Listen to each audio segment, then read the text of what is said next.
किसी का नहीं है इस जमाने में। जिसने आपको पैदा किया, दुनिया में लाए हैं, वो सब आपके हैं। ये सब कहने की बात है।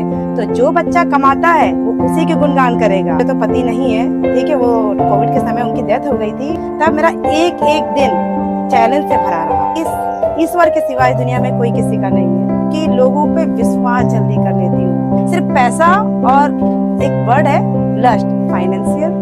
पैसा नहीं है तो आप जानते हैं इंसान की वैल्यू एक कुत्ते के बराबर हो जाती है।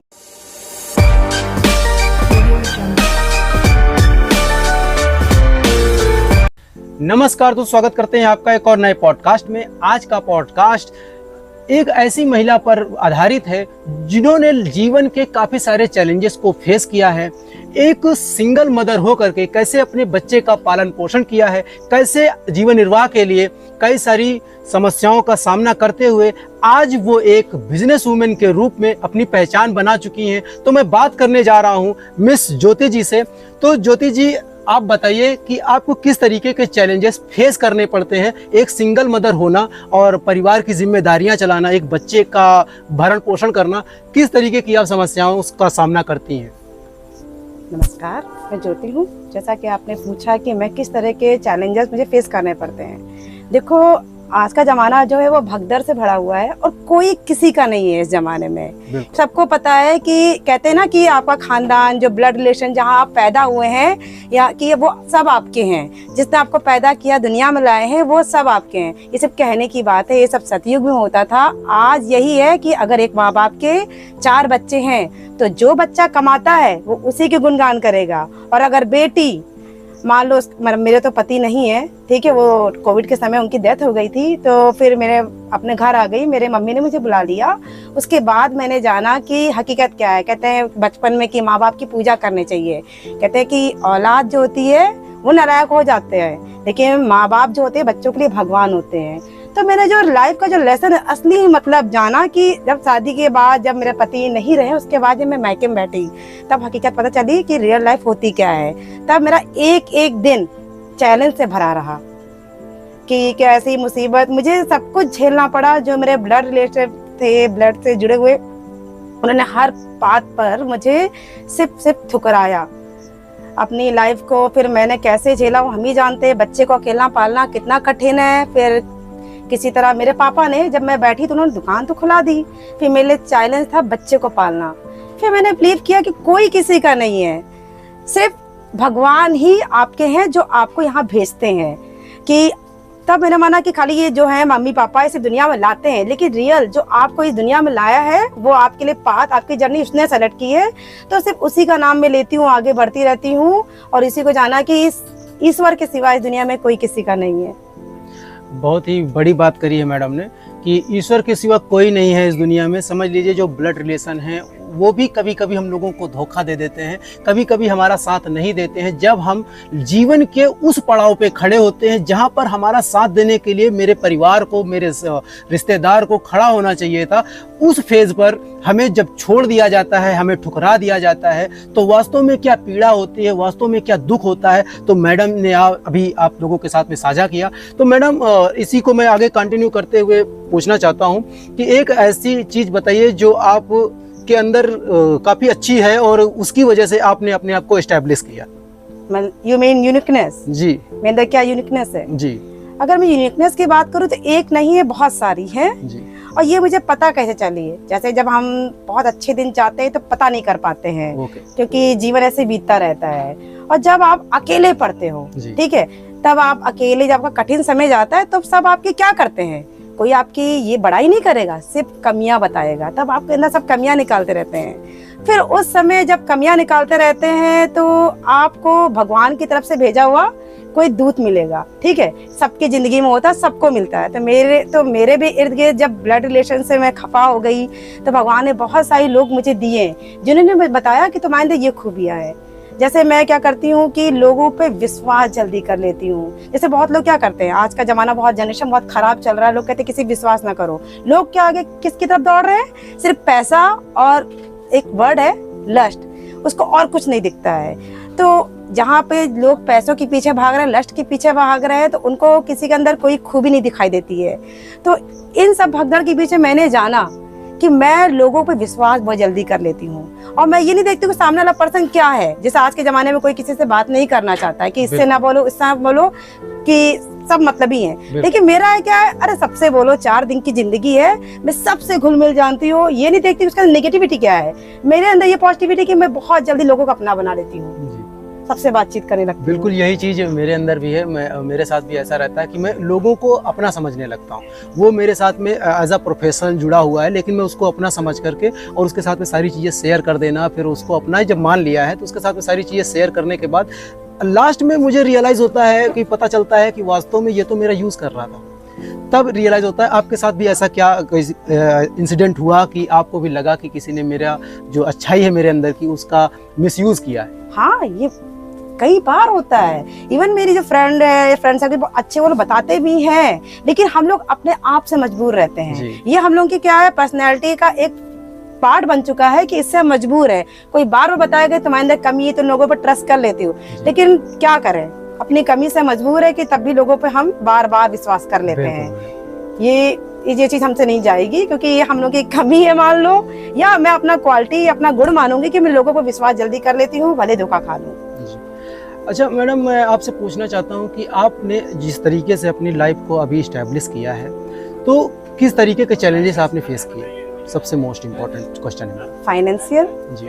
फाइनेंशियल आज के जमाने में अगर पैसा नहीं है जी। तो कोई आपको पूछेगा भी नहीं। आप अगर पैसा नहीं है तो कोई आपको खाना भी देने नहीं आएगा, चाहे आपके घर में कोई भी हो। तो सबसे बड़ा जो मैंने चैलेंज फेस किया कि मनी है तो हनी है। अगर आपके पास पैसे हैं तो सब पूछेंगे, पैसा नहीं है तो आप जानते हैं इंसान की वैल्यू एक कुत्ते के बराबर हो जाती है, कोई नहीं पूछ। सबसे बड़ा चैलेंज यही है कि पैसा नहीं है, तो उसके लिए मुझे रोज बहुत संघर्ष करना पड़ता है। मतलब सुबह उठते हैं, दुकान खोलते हैं, फिर दिन रात वही है कि भगवान का आरती पूजा सब करते हैं कि वही पैसा है, क्योंकि मेरी जिंदगी से जुड़ा हुआ एक बच्चा है, मुझे उसको पालना है। तो मेरा दिन रात यही संघर्ष, मतलब सुबह 8 बजे से लेकर रात के 8 बजे दुकान में बैठ के यही कि बच्चे का बस भविष्य बनाना है, उसके लिए पैसे चाहिए। फिर उससे रिलेटेड मैं अलग से वर्क करती हूँ एंकरिंग का। पेट पालने के लिए पैसा जरूरी है बहुत ज्यादा। सबसे बड़ा लाइफ में चैलेंज है, पैसा ना हो सब कुछ नहीं है आज के जमाने में। बिल्कुल। अच्छा, मोस्ट इम्पोर्टेंट आपके लिए ऐसा क्या रहा कि जो आपने अपनी लाइफ से सीखा?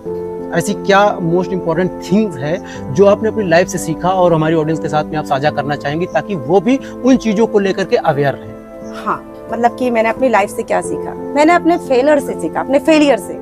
बचपन से इतनी बार मैं फेल हो चुकी हूँ कि क्या, जैसे कि आप जब हाई स्कूल इंटर में होते हैं तो आपकी ड्रीम होती है, उस समय आप 16 to 17 ईयर्स की एज में होते हैं, ठीक है। तो आप उस समय क्या, आपके सपने पलने शुरू होते हैं कि हम ये कर। उस समय आपको दुनिया की हकीकत नहीं पता होती कि बाहर क्या चल रहा है, बाहर क्या हो रहा है। आप बिल्कुल मासूम बच्चे होते हैं, आपका दिल बिल्कुल बच्चा होता है, तो आपके अंदर के सपने जो होते हैं पनपते हैं। और जब वही सपने बार बार टूटते, एक बार टूटे, अरे चलो हो गया, 2 बार टूटे, 3 बार टूटे, 4 बार टूटे, तो मैंने जो कुछ सोचा, जो कुछ मतलब कि ये कर लूंगी, कभी पूरा नहीं हुआ, ठीक है।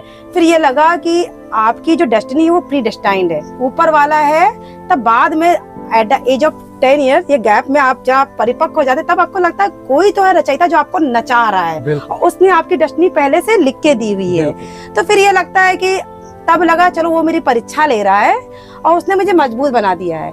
तो मैंने क्या हुआ, समय के साथ साथ मेरे अंदर परिपक्वता और मजबूती आ गई कि मुझे यह कि हर हाल में मुझे खुश रहना है। वो मेरी परीक्षा ले रहा है ईश्वर, तो चलो ले लो, तब भी मैं अपने पाथ से नहीं डिगूंगी। चाहे जितनी परीक्षा ले लो, मैं हमेशा खुश रहने की कोशिश करूंगी, चाहे जितनी भी सिचुएशन टफ आए, क्योंकि मुझे ये यकीन है कि आप मेरी परीक्षा लोगे तो कभी ना कभी आप मेरे परीक्षा का फल भी दोगे। और हर समय, हर सिचुएशन में हमेशा खुश रहना चाहिए और ये सोचना चाहिए कल मेरा दिन, कभी ना कभी तो मेरा दिन आएगा।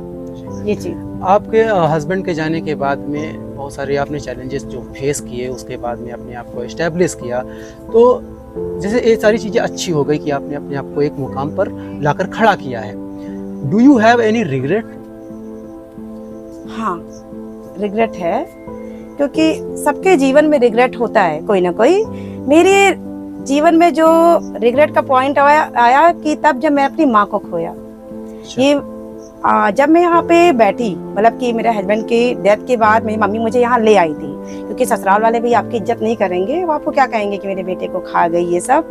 तो क्या हुआ कि जब मम्मी ले आई, अब मेरी बेटी जवान है, उसका क्या होगा, दुनिया में उसका क्या होगा, छोटा बच्चा है।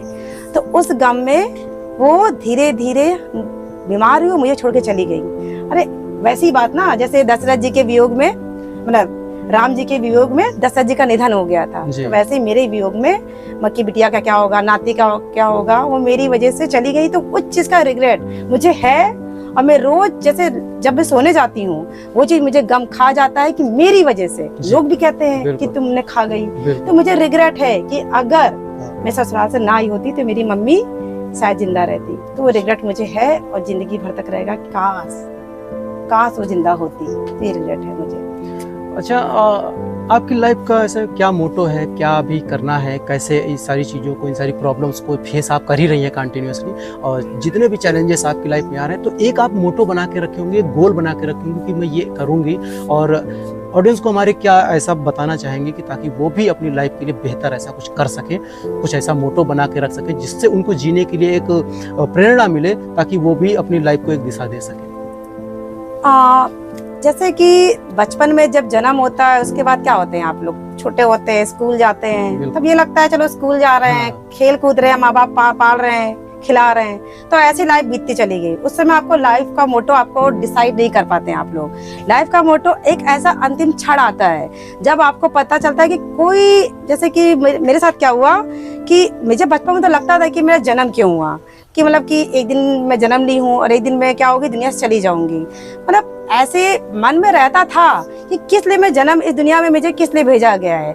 लेकिन कहते हैं उसको कि आपका सोल पर्पस, अगर मैं एक लाइन में उसके बोलूं कि आपका मोटो को अगर मैं दूसरे शब्द में बोलूं, उसको बोलते हैं सोल पर्पस। क्या है मतलब आप, क्योंकि मैं एक सोल हूँ, तो अगर भगवान ने यहाँ भेजा तो उसका कोई पर्पस होगा, तो मुझे भेजा क्यों किया है। तो जब मैं 10 साल के गैप इतने डिप्रेशन में रही, इतने अंधकार में रही, अपने आप को कोसती रही, जब सब आपको छोड़ते हैं, आप अंधकार में बैठते हैं, अपने आप को सोचने की कोशिश करते हैं कि आखिर सब लोग ऐसे क्यों कर रहे हैं, और तब आप क्या करते हैं, 24 घंटे आप उस समय सिर्फ ईश्वर से जुड़ते हैं और जुड़ते चले जाते हैं। तब आपको पता चलता है कि आपको रियलाइज होता है कि आपको दुनिया में भेजा क्यों गया। तो जब मैं ईश्वर से कनेक्ट हुई, उसी मतलब धार्मिक तो मैं शुरू से थी, ठीक है, लेकिन जब 10 साल जब मेरे पर डिप्रेशन में गई, तो उस समय क्या हुआ, एक होता है आपका स्पिरिचुअलिटी भी 2 टाइप की होती है। एक होती है आपकी, मतलब जब आप पूजा पाठ ज्यादा कर रहे हो, जैसे जब मेरा खुशी का टाइम था, आप क्या करते हो, मंदिर में घंटा बजाते हो, प्रसाद चढ़ाते हो, ये सब मैं करती थी। और जब आप अंधकार के समय में आते हो, उस समय क्या होता है, आप योग करते हो, भगवान को पल पल 24 घंटों हे शिव बाबा, हे शिव बाबा, आप ऐसे याद करते हो। तो उस समय जैसे उसी पीरियड के दौरान मुझे जैसे भगवान से मैं जुड़ी और उनके बारे में सोचती रही, तो जैसे आपके अंदर से आवाज आई कि हे बच्चा, मैं तुम्हें यहाँ क्यों भेजा दुनिया में, तुम्हें इसीलिए नहीं भेजा है, कोई तुम्हारा एक पर्पज है कि तुम्हें क्या है। जैसे मुझे ये समझ में आया कि जैसे मैं गिरी हूँ तो मुझे भी लोगों को उठाना है। जैसे मुझे अपना सोल पर्पज पता चला कि चलो मुझे अब ये हो गया कि मेरे साथ जो वो हुआ, मैं क्या करूँ, अपने आप को संभालूं और रेस्ट ऑफ द लाइफ कि मेरा भगवान मुझे ऐसा इतना काबिल बना दे कि जिनको मेरी जरूरत है मैं हर समय क्विकली उनके लिए आ जाऊं और उनको उठाऊं। जैसे एक लाइफ का पर्पज है कि मुझे अपने अंतिम क्षण तक, जब तक मेरी सांस ना चली जाए, मुझे लोगों की मदद करनी है और ऐसे लोगों को ढूंढना है जिनको वाकई मेरी जरूरत है। यही है। काफ़ी स्ट्रॉन्ग बातें आपने बताई और काफ़ी अच्छा लगा कि आपके जिस तरीके के विचार हैं, इनको सुन के लगता है कि मैं खुद मोटिवेटेड फील कर रहा हूँ। मैं अगर मैं देखा जाए कि अगर मेल हो करके भी आपसे मैंने बहुत कुछ सीखा, क्योंकि एक फीमेल और एक मेल में बहुत डिफरेंस है, क्योंकि बहुत सारे चैलेंजेस ऑलरेडी उसको जब वो बोर्न होती है, जब वो जन्म लेती है, तभी से चैलेंजेस आना शुरू हो जाते हैं एक फीमेल की लाइफ में। और एज अ मेल मैंने बहुत सारी चीज़ें आपसे सीखी जो मुझे काफ़ी हेल्पफुल लगी। और जैसे कि आपने जिस तरीके से बताया कि कभी लाइफ में हारना नहीं है, कभी लाइफ में रुकना नहीं है, कितनी भी समस्याएं आ रही हैं, अपने आराध्य को साक्षी मानो और उसी को आराधना करते रहो और धीरे धीरे लाइफ में आगे बढ़ते रहो, और एक ना एक दिन आप इस्टेब्लिश हो जाओगे, एक ना एक दिन आप अपना गोल पा जाओगे। ये बहुत अच्छी आप चीज़ थी आपके अंदर, और मैंने इसको सीखा और इसको मैंने आत्मसात भी किया। अच्छा, मैं ये चाहूँगा कि आप मेरी ऑडियंस को क्या बताना चाहेंगे कि जिसकी वजह से हमारी ऑडियंस, जैसे बहुत सारे लोग ऐसे होते हैं जो बहुत जल्दी डिप्रेशन में चले जाते हैं, छोटी सी चीज़ होती है उनकी लाइफ में और वो डिप्रेशन में चले जाते हैं। आपने इतने बड़े बड़े स्टक फेस किए हैं लाइफ में, तो आप फिर भी हिम्मत से खड़ी रही, आपको इतने सारे तूफानों ने बहाने की कोशिश की, लेकिन आप फिर भी इन तूफानों का डटकर सामना किया। तो हमारी ऑडियंस से आप ऐसा क्या बताना चाहेंगी कि वो छोटी छोटी प्रॉब्लम्स की वजह से, ताकि वो डिप्रेशन में ना जाए, ताकि वो हार ना माने, ऐसा क्या संदेश देना चाहेंगे हमारी ऑडियंस? मैं सबसे यही कहना चाहूंगी कि आपकी प्रॉब्लम का सॉल्यूशन आपके पास है। जब आप अपने आप को जानो, मतलब एक जगह बैठो और सोचो, जब आप डीपली सोचोगे तो आपके प्रत्येक सवाल का जवाब आपके अंदर ही है। कहते हैं ना कि आप पूरा विज्ञान या पूरा अंतरिक्ष, जैसे कहते हैं कि जब श्री कृष्ण जी की मैया ने उनका मुंह खोला तो उनके अंदर पूरी सृष्टि थी। या हम लोग के जो हमारे जब पुराने लोग थे, लोग कहते थे कि ध्यान करो, आपके जवाब आपके अंदर ही हैं। ऋषि मुनि लोग कहते थे, वो लोग जब भी कोई सवाल का जवाब कैसे मांगते थे, या जैसे ईश्वर को मनाना तो ध्यान करते थे, क्योंकि आप अपनी बॉडी से क्या करते थे, अलग हो जाते थे, आप अपने आप को महसूस करते थे। किसको? अपने सोल को। तो जिस दिन आप इस महत्वाकांक्षी दुनिया से अलग होंगे, पूरी तरह से अपने साथ होंगे, अपनी आत्मा को फील करेंगे और फिर मेडिटेशन करेंगे, अपने आप को जानेंगे, तो आपके सारे सवालों का जवाब आपके अंदर ही मिलेंगे। ठीक है, आप बाहर जितना पड़पड़ाए, इनके पास जाए, उनके पास जाए, कोई भी आपको सेटिस्फाई नहीं कर सकता। आपके सारे सवालों का जवाब आपके अंदर मिलेगा। और मैं ये भी कहूंगी कि लाइफ और एक्सपीरियंस ऐसा होता है कि इंसान को अपने अनुभवों से ही सीखता है। तो हमें लगता है कि मैं तो अपने अनुभव से सीखी हूँ। जैसे जैसे मैंने एक दिन बिताए, हार्ड टाइम आया, कठिन समय आया, तो मैंने क्या किया, जैसे आज बुरा समय आया, अब ये कि आज मैंने उसको किसी तरह हैंडल आउट किया, तो दूसरे दिन क्या हुआ, उससे आपकी कैपेसिटी बढ़ जाती है। क्या करते हैं कि आप टिपिकल सिचुएशन को कैसे हैंडल करेंगे, और experience is a good teacher. अच्छा, और क्या कर रही हैं आप अपनी लाइफ में अभी?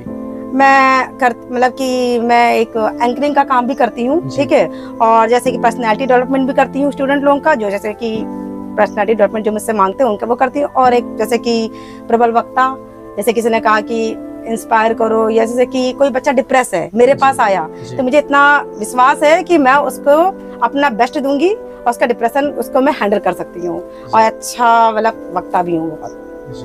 तो अगर जैसे हमारी ऑडियंस को आपसे कोई भी है इसे किसी भी मंच का संचालन करना हो, तो आपसे अगर कांटेक्ट करना चाहे तो आपसे कांटेक्ट कर सकता है आप? हाँ बिल्कुल, आपके द्वारा जी, क्योंकि अभी तो मैं आपके मंच पे आपने सबसे इंट्रोड्यूस कराया है, तो आपके द्वारा मुझसे जुड़ सकते हैं। जी। तो बहुत बहुत धन्यवाद। और इसी के साथ में आज का ये पॉडकास्ट काफ़ी अच्छा लगा, काफ़ी शानदार रहा, और बहुत कुछ सीखने को मिला हमारे इस पॉडकास्ट में। एक महिला से सीखने को मुझे मिला, और ये मेरे लिए काफ़ी सौभाग्य की बात रही।